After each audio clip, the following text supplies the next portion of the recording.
Hello दोस्तों, स्वागत है आप सबका अपने YouTube चैनल तासु परिहार 786 में। दोस्तों, आज हम बात करने वाले हैं भारतीय संविधान से बनने वाले महत्वपूर्ण प्रश्नों की।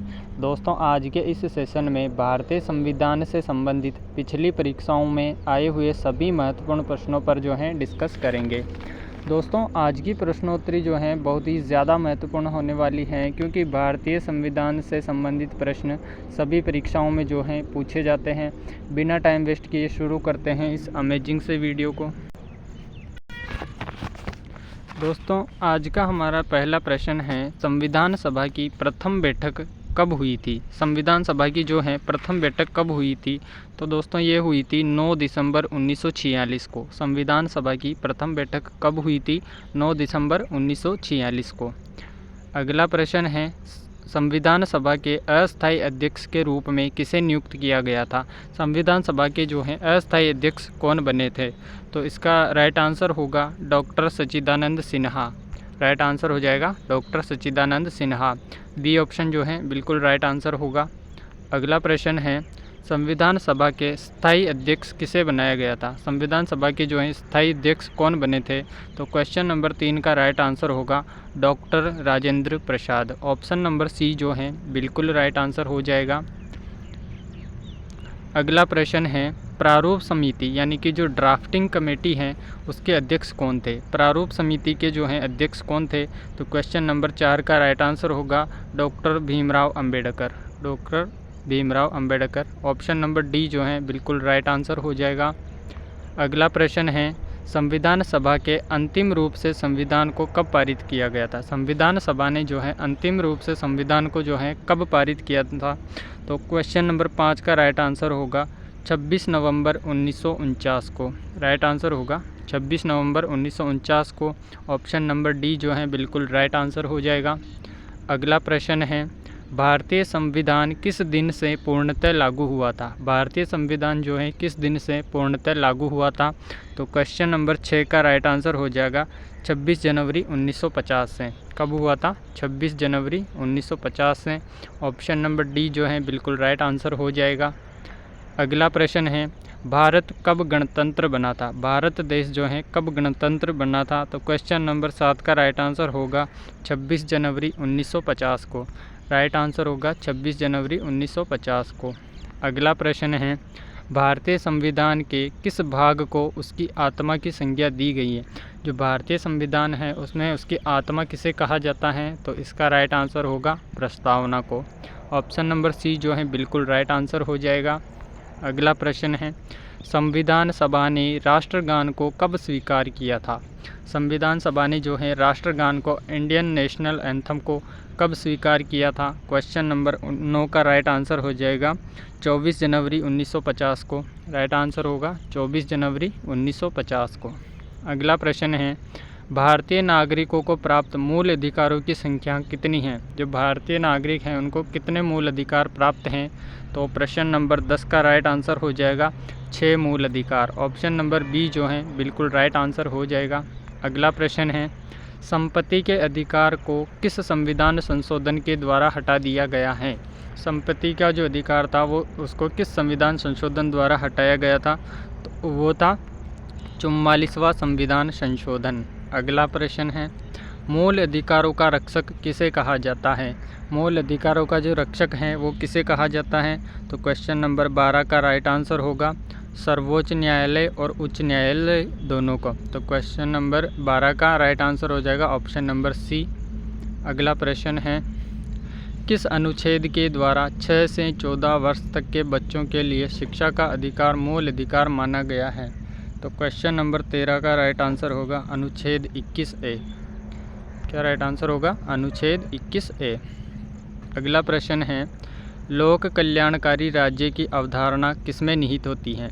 जो लोक कल्याणकारी राज्य हैं उसकी अवधारणा जो है किसमें निहित होती है?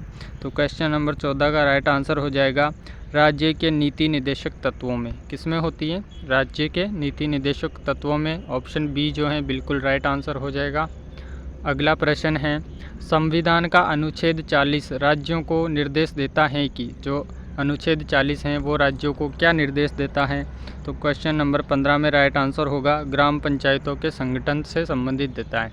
ऑप्शन नंबर सी जो है बिल्कुल राइट आंसर हो जाएगा, ग्राम पंचायतों के संगठन से संबंधित। अगला प्रश्न है, संविधान में मूल कर्तव्यों को शामिल करने की प्रेरणा किस देश के संविधान से ली गई है? संविधान में जो है मूल कर्तव्यों को शामिल करने की प्रेरणा किस देश से ली गई है? तो क्वेश्चन नंबर 16 का राइट आंसर हो जाएगा रूस से। कहाँ से ली गई है? रूस से। अगला प्रश्न है, संविधान में मूल कर्तव्यों की कुल संख्या कितनी है? जो संविधान है उसमें मूल कर्तव्यों की संख्या जो है कितनी है? तो इसका राइट आंसर होगा 11। ऑप्शन नंबर बी जो है बिल्कुल राइट आंसर हो जाएगा। अगला प्रश्न है, संविधान में मूल कर्तव्यों को किस समिति की अनुशंसा के आधार पर शामिल किया गया है? संविधान में जो मूल कर्तव्य हैं उनको किस समिति की अनुशंसा के आधार पर जो है शामिल किया गया है? तो क्वेश्चन नंबर 18 का राइट आंसर हो जाएगा स्वर्ण सिंह समिति द्वारा। स्वर्ण सिंह समिति द्वारा। अगला प्रश्न है, भारतीय संघ की शक्ति किस में निहित होती है? जो भारतीय संघ है उसकी शक्ति किस में निहित होती है? तो क्वेश्चन नंबर 19 का राइट आंसर होगा राष्ट्रपति में। अगला प्रश्न है, राष्ट्रपति के निर्वाचन मंडल में शामिल है। जो राष्ट्रपति के निर्वाचन मंडल में जो है कौन शामिल होता है? तो इसका राइट आंसर होगा ऑप्शन नंबर सी, संसद के दोनों सदनों से निर्वाचित सदस्य और राज्य की विधानसभाओं से निर्वाचित सदस्य। अगला प्रश्न है, राष्ट्रपति के कार्यकाल की अवधि कितनी होती है? जो राष्ट्रपति हैं उसका कार्यकाल कितना होता है? तो इसका राइट आंसर होगा 5 वर्ष।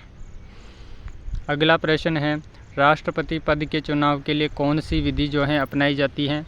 राष्ट्रपति का जो चुनाव है कौन सी विधि से होता है?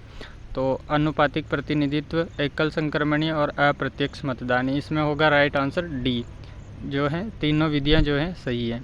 अगला प्रश्न है, निर्विरोध चुने जाने वाले राष्ट्रपति थे। ऐसे राष्ट्रपति जिनके चुनाव में कोई भी विरोध नहीं हुआ था तो वो कौन थी? तो वो थे नीलम संजीव रेड्डी। नीलम संजीव रेड्डी। अगला प्रश्न है, राष्ट्रपति पर महाभियोग का आरोप संसद के किस सदन द्वारा लगाया जा सकता है? राष्ट्रपति पर जो है महाभियोग का आरोप जो है किस सदन के जो है कौन सा सदन जो है लगा सकता है? तो इसमें राइट आंसर होगा लोकसभा और राज्यसभा दोनों। तो इसमें राइट आंसर हो जाएगा ऑप्शन नंबर सी। अगला प्रश्न है, भारतीय सेनाओं का सर्वोच्च सेनापति कौन होता है? जो भारतीय सेनाएं हैं उनका सर्वोच्च सेनापति कौन होता है? तो क्वेश्चन नंबर 25 का राइट आंसर हो जाएगा राष्ट्रपति। अगला प्रश्न है, भारतीय संविधान के अनुसार संघ की कार्यपालिका शक्ति किसमें निहित होती है? जो भारतीय संविधान है उसके अनुसार संघ की कार्यपालिका की जो शक्तियाँ हैं वो किसमें निहित होती हैं? तो प्रश्न नंबर 26 का राइट आंसर हो जाएगा राष्ट्रपति में। राइट आंसर होगा राष्ट्रपति में। अगला प्रश्न है, उपराष्ट्रपति के निर्वाचन मंडल में शामिल हैं। उपराष्ट्रपति का जो निर्वाचन होता है वो कौन से मंडल में शामिल है? तो क्वेश्चन नंबर 27 का राइट आंसर होगा राज्यसभा और लोकसभा। राज्यसभा एंड लोकसभा। अगला प्रश्न है, राष्ट्रपति राज्यसभा के कितने सदस्यों को मनोनीत करता है? राष्ट्रपति जो है राज्यसभा के कितने सदस्यों को जो है मनोनीत करता है? तो वो सदस्यों को 12 सदस्यों को जो है राष्ट्रपति राज्यसभा के अंदर मनोनीत करता है। अगला प्रश्न है, भारतीय संसद के ऊपरी सदन को कहा जाता है। भारतीय संसद का जो ऊपरी सदन है उसे क्या कहा जाता है?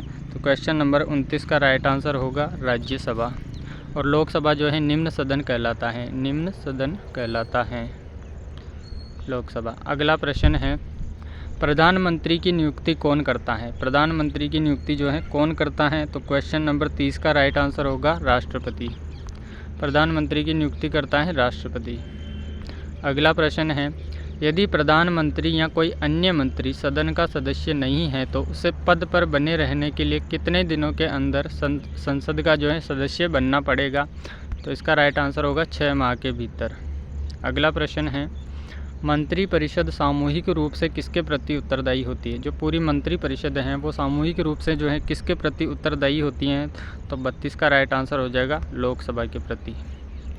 अगला प्रश्न है, लोकसभा की अधिकतम सदस्य संख्या कितनी हो सकती है? लोकसभा की जो है अधिकतम सदस्य संख्या हो सकती है 552। राइट आंसर होगा 552। अगला प्रश्न है, राज्यसभा की अधिकतम सदस्य संख्या कितनी हो सकती है? राज्यसभा की अधिकतम संख्या हो सकती है 250। कितनी? 250। ऑप्शन सी जो है बिल्कुल राइट आंसर होगा। अगला प्रश्न है, किसी विधेयक को धन विधेयक के रूप में कौन प्रमाणित करता है? किसी भी विधेयक को जो है धन विधेयक के रूप में कौन प्रमाणित करता है? तो प्रश्न नंबर 35 का राइट आंसर होगा लोकसभा का अध्यक्ष। अगला प्रश्न है, केंद्र सरकार का प्रथम विधि अधिकारी कौन होता है? केंद्र सरकार का जो प्रथम विधि अधिकारी होता है वो कौन होता है? तो क्वेश्चन नंबर 36 का राइट आंसर होगा महान्यायवादी। क्या राइट आंसर होगा? महान्यायवादी। ऑप्शन सी जो है बिल्कुल राइट आंसर हो जाएगा। अगला प्रश्न है, संघ राज्य क्षेत्रों का प्रशासन कौन चलाता है? संघ राज्य क्षेत्रों का जो है प्रशासन कौन चलाता है, यानी कि यूनियन टेरिटरीज जो हैं उनका प्रशासन कौन चलाता है? तो क्वेश्चन नंबर 37 का राइट आंसर होगा राष्ट्रपति द्वारा नियुक्त प्रशासक। राष्ट्रपति द्वारा नियुक्त प्रशासक। अगला प्रश्न है, भारत के प्रथम राष्ट्रपति कौन थे? भारत के प्रथम राष्ट्रपति कौन थे? तो वो थे डॉक्टर राजेंद्र प्रसाद। डॉक्टर राजेंद्र प्रसाद जो हैं भारत के प्रथम राष्ट्रपति चुने गए थे। अगला प्रश्न है, स्वतंत्र भारत के पहले भारतीय गवर्नर जनरल कौन थे? स्वतंत्र भारत के जो पहले गवर्नर जनरल चुने गए थे वो कौन थे? तो 39 का राइट आंसर होगा चक्रवर्ती राजगोपालाचारी। चक्रवर्ती राजगोपालाचारी जो हैं स्वतंत्र भारत के प्रथम गवर्नर बने थे। अगला प्रश्न है, राष्ट्रपति द्वारा लोकसभा तथा राज्यसभा में मनोनीत किए जाने वाले सदस्यों की संख्या कितनी है?